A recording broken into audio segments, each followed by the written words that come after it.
Let's begin by talking about codependency and what it is, um, when it's important, when it's destructive, and really a more in depth analysis of codependency as a relationship dynamic in order to get to a place where we understand the dynamics better. So, let's first come to define codependency. So, the word itself is quite clear in its definition, which is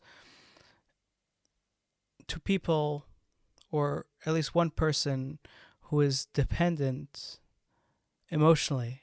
Okay. So this is important. We're first beginning with the pretext that it's emotional bonds.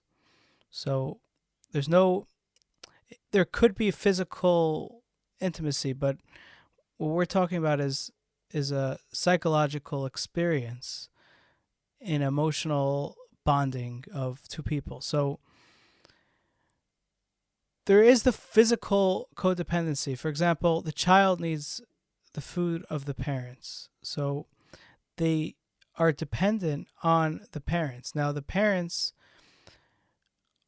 need the child to eat for their role as parents to be taken care of. So that's strictly a physical manifestation of codependency. But coinciding with that is the emotional codependency, where the child needs the love of the parents, while the parents needs the love or the experience of loving the child, so that each one is in identification with the other.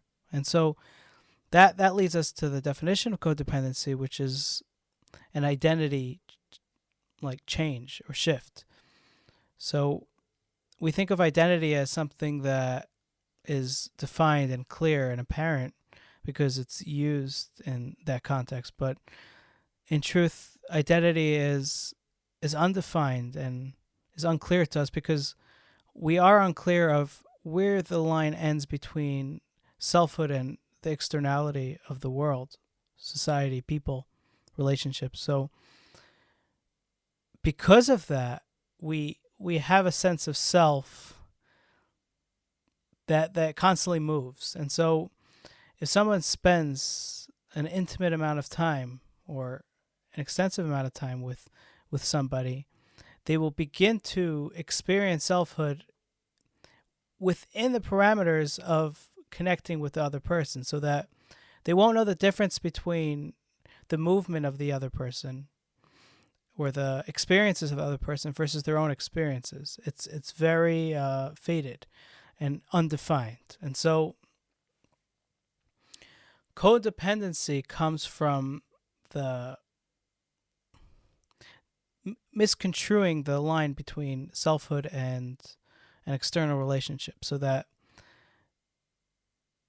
we bridge it in a way where we are unaware of who is who in the picture. Now, surely the person will know, and if they're asked, like, "Are you are you an individual, and is that other person an individual?" Surely they'll answer yes. But in the emotional sphere, it's experienced as a unified entity, so that in essence, an experience that is one person. Okay, so that's a little bit of the beginning of codependency. Now, when codependency begins to fail, right? So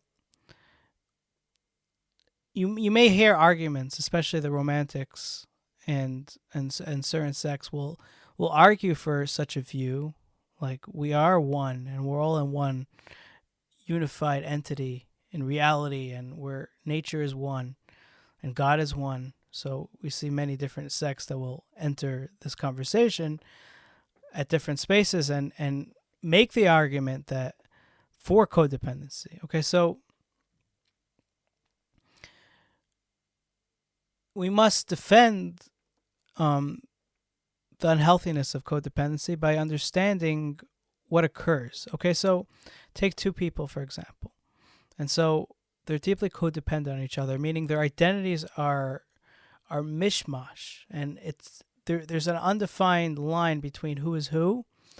And so say one of those people says something that's troublesome to the other, right? So there's conflict. Okay, so the other person, since they're codependent, since they don't know who's who, feels that there's an attack from the inside. And so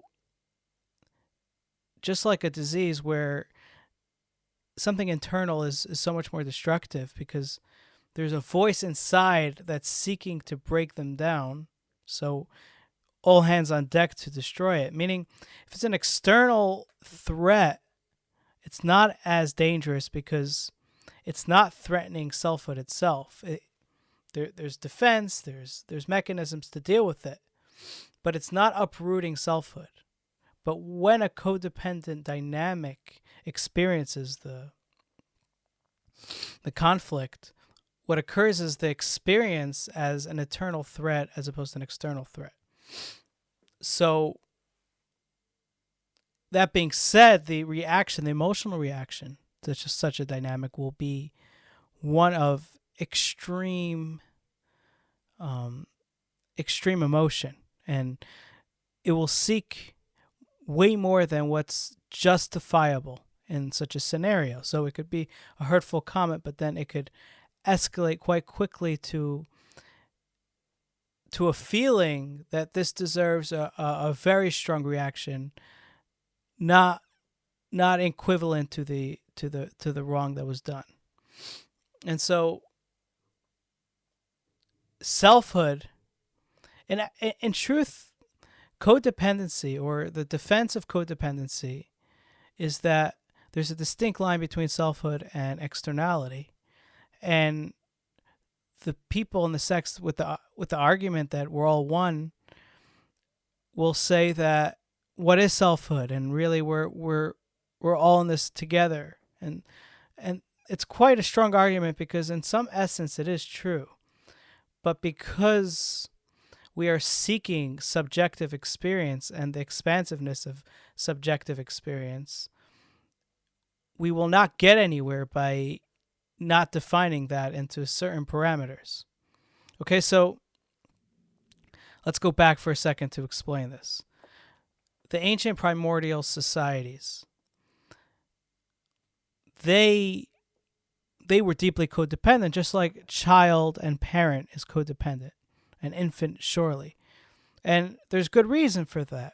They need each other desperately, even in the realm of emotion, meaning I can't manifest myself unless you're there for me, and you can't either. And so we're going to give up our autonomy as subjective individuals for a more expansive, more progressive state. And so we could imagine ancient societies that only grew out of deeply codependent relationships, and so is the infant. Now the infant doesn't have a subjective ego and selfhood, and so the only way it gets their own distinct self is through the codependency of the parent, where they mirror and image the parent to a point where the image is so well defined that they're able to integrate it as something of selfhood and create a barrier between them and the parents. And that's the pushing of toddlers and in later stages of growth as a human being. They push against the parents that, no, that mirror that I mirrored of you, parent, is distinctly my own. And so there's a battle because they feel inadequate as the parent really represents the truth, and they know that they're only mirroring it. And so the parent is a reminder of their failure as a distinct human being, but also they're trying to create their own space and identity. And so that conflict never ends, and anybody in tune to their development will become aware of some of these things. So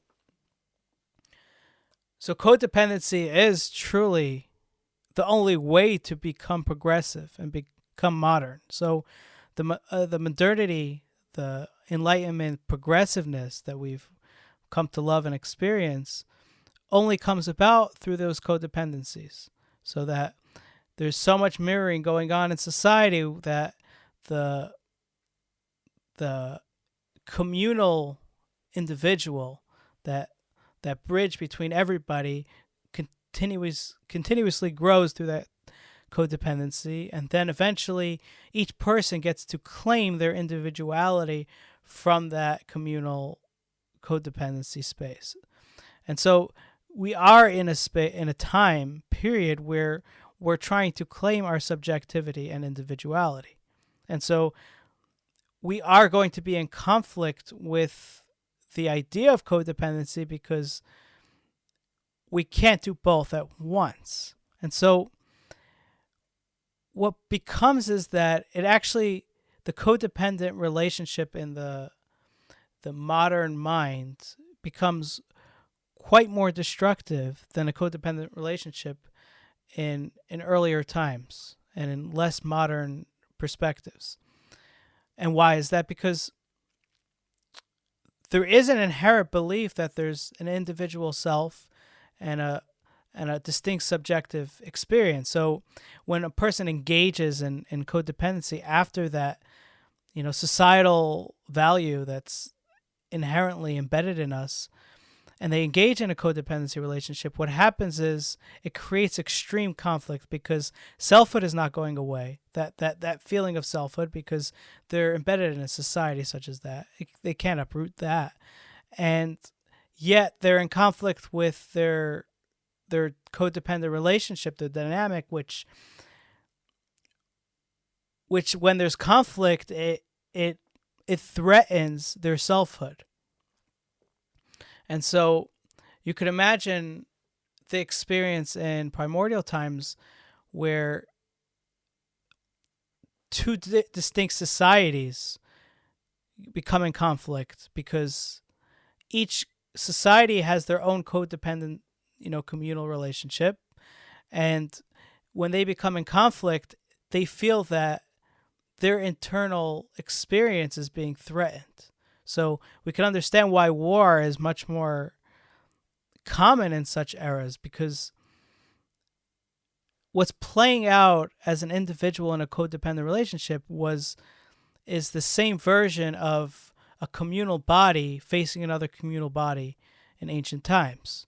Okay, so back to the modern equation, the battle, the threat is experienced in the dynamic of the relationship, because the selfhood is feeling threatened by itself because they integrated some of that selfhood to somebody else, within somebody else.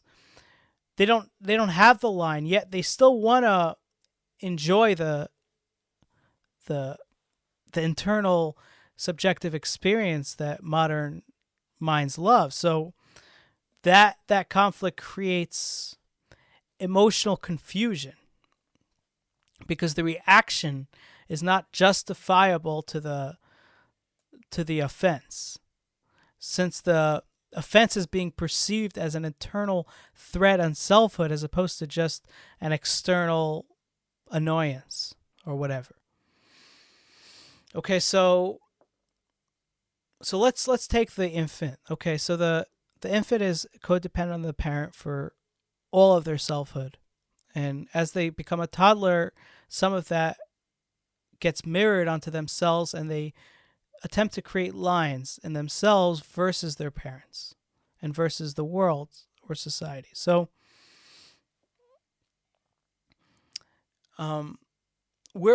where's my curiosity is in the process of the development. So we can imagine that some children will be more codependent into later years of their life. And we can imagine others that right away begin to create strict lines between me and the world, me and you. And so what's the vision? Okay, so what are we supposed to be as adults?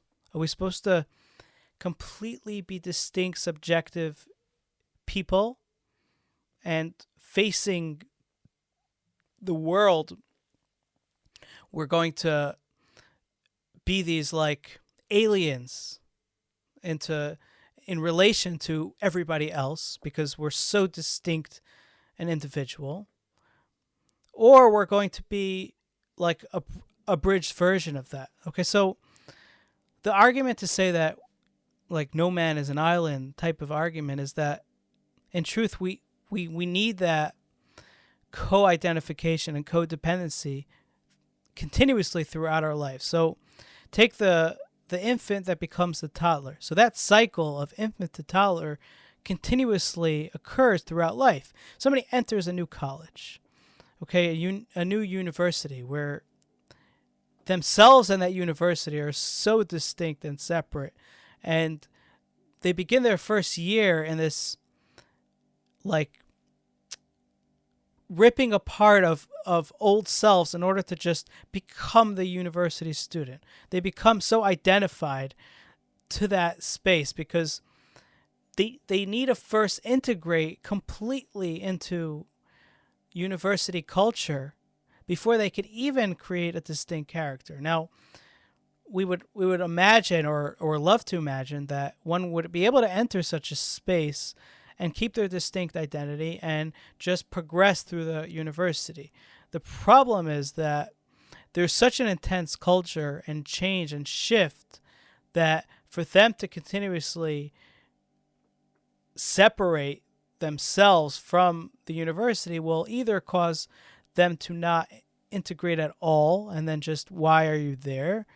And secondly, there's conflict between the people because everybody is being codependent. Okay, so the environment is, and in fact, it's a university, it's a communal body, so there's an expectation to become codependent, okay? But then there's the infancy to the toddler stage where a person shouldn't be following university culture for 4 years into college. So at some point, they're going to want to develop and create a distinct identity in that arena of codependency. Now, it's not going to be so distinct that you're not going to see remnants of that culture and the learning that they've experienced there, but it's going to be very individualistic. And then it comes the constant conflict between, am I the university student or am I a person that's experiencing the university culture and in relation to it, and so on and so forth. Okay. Now we could imagine the person who is stuck in the fraternity lifestyle and never gets out of the infancy stage. But generally speaking, this is the progression of growth. And so what leaves us is that, right, so we're constantly recycling that infancy to toddler stage. Now, let's look at the relationship. Now, let's go to a dynamic of two people, right? A couple, right? In the beginning stages of the relationship, it should be standard that they should be codependent, and that each one should be in identification with the other. And why is that? Because it doesn't really make sense for one to just like be in some sort of relationship where they're constantly creating their distinct subjective identities, and then somehow there's still like love that will manifest. It's just, we could imagine the loner who's never getting that right. So there has to be, in the beginning, for a successful relationship, this codependency where, yeah, it is in a space where they're falling back into that infant stage. Okay?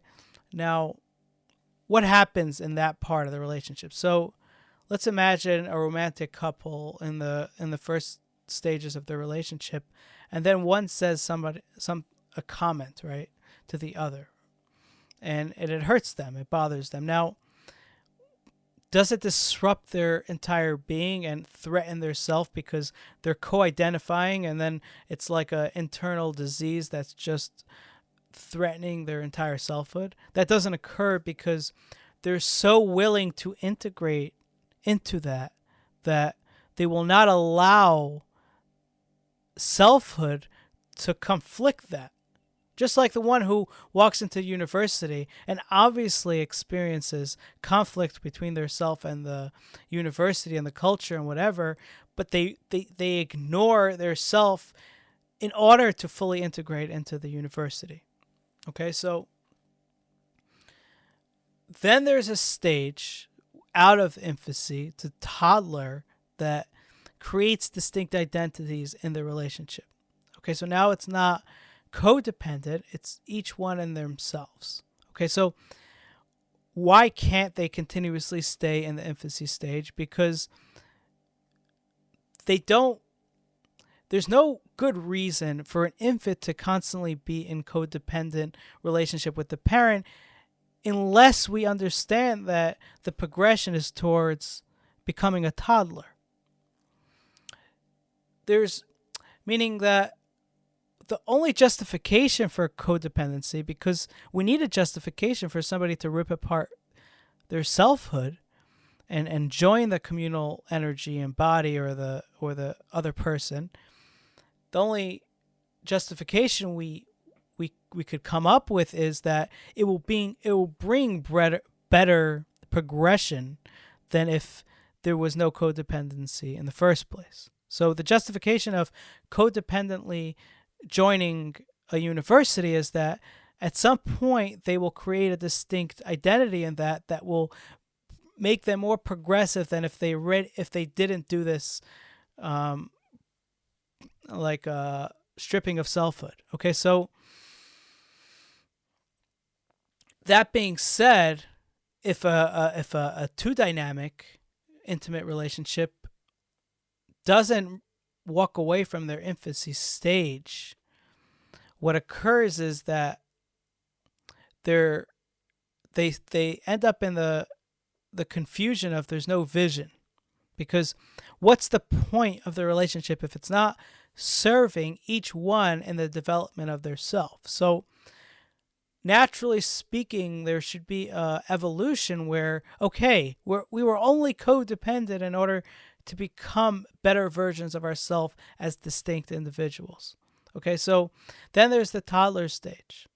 Now, the strong conflict that occurs at the stage where one wants to gain their own selfhood in relationship to their dynamic is that then they become a huge threat, because now they're trying to find their individuality. At the same time, they're being plagued by problems in their identifiable individuality with their partner. So they have an identity that doesn't distinctly have them in one space and their partner in the other. And so their partner is a threat, especially when it's in conflict to certain elements of their selfhood that they're trying to gain. And so what occurs is this irrational development of conflict, because they're not reacting to an external threat. They're reacting to an internal plague. Okay, so that being said, the ultimate relationship is where they're constantly moving between quick codependency, where we gain enough that we could call ourselves distinctly one, but that we're quickly walking away from that and then bringing that in relationship to ourselves as let's create an example. So it's like two people in two different homes, right? And so they meet on the street at a distinct location to interact, or they meet at a third home, and then they walk away from that third home and they bring home their development in that communal shared home. And then they constantly do this back and forth. And the codependent, okay, so that's that. Now let's move to, let's say, codependency in the unhealthy sense, let's say addiction or whatnot.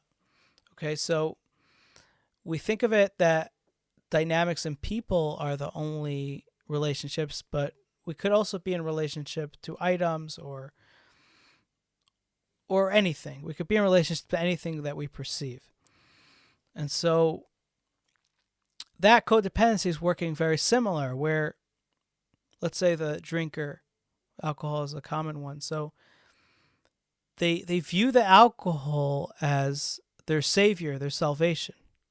Very similar to any codependent. Like the infant views the parent as their salvation. And their hope is to find a distinct self within that relationship with the alcohol. Okay? And so the alcohol is the codependent relationship, and hopefully they walk away and they find distinct selfhood away from the alcohol. Okay? And that's in any relationship with coffee or whatever. But what occurs is that people might not want to develop further.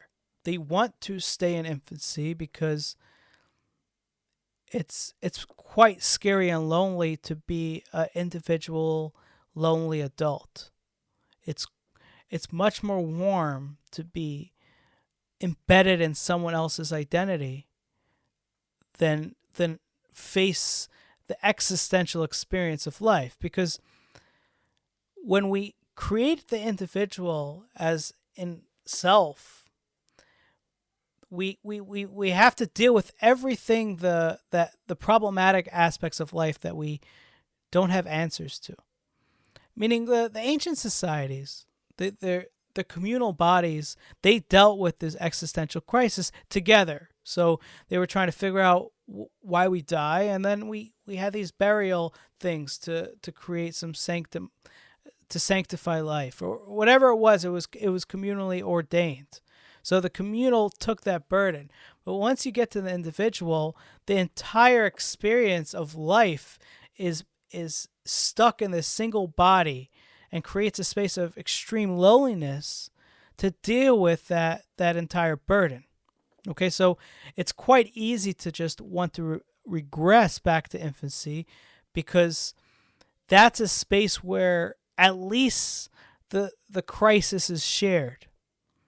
Or in its extreme sense, the crisis is averted because we're so stuck in the parent figure or the alcohol that there is nothing that we're leaving over for ourselves. So we're giving up ourselves for this. So we can imagine that to walk away from codependency is quite like meeting the chaos of life without any, salvation. It's just going into the abyss. And we can imagine this in a codependent aspect in a relationship where we walk away from that codependency. Then who am I? What's my relationship to the world? And what is this world? And why do we live? And why do we die? And why do I think? And all the deep questions of life become problematic for the internal experience. And as such, the motivation to stay codependent is quite strong. And the motivation to let go of that is not as strong in the first impression. Okay, so what would be the argument to create a distinct identity? And this conversation is very much aligned with that, which is that is progression. To become an adult, meaning we shouldn't need to understand why becoming an adult is better than staying a child. I mean, we use the language like don't be a child. We understand that adulthood is the vision, because to expand yourself, to progress is the best way to approach life. And so that expansiveness, only comes when there is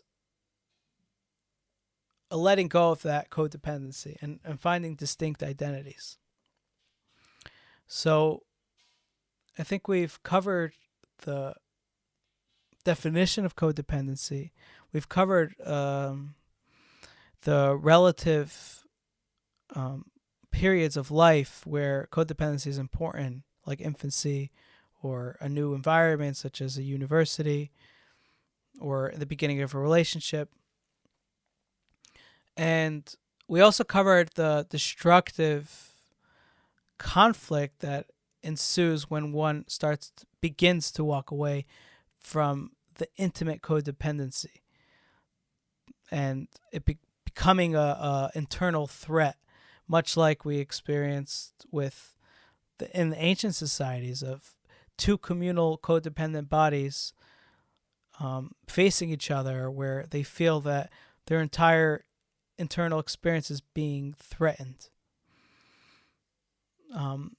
And so the reaction to hurt in selfhood in a codependent dynamic is not justifiable to the action. And we also explained that it's understandable why one would want to stay in the codependency, because becoming the individual is quite difficult, and they're facing all the existential crises alone. And the fact that they must do it alone is quite scary. And there's not a great answer for that, because there is something truly lonely about life. Yet we shouldn't use codependency to answer that loneliness, because loneliness is actually also an existential question. We can imagine a whole communal body being lonely in the Amazon desert.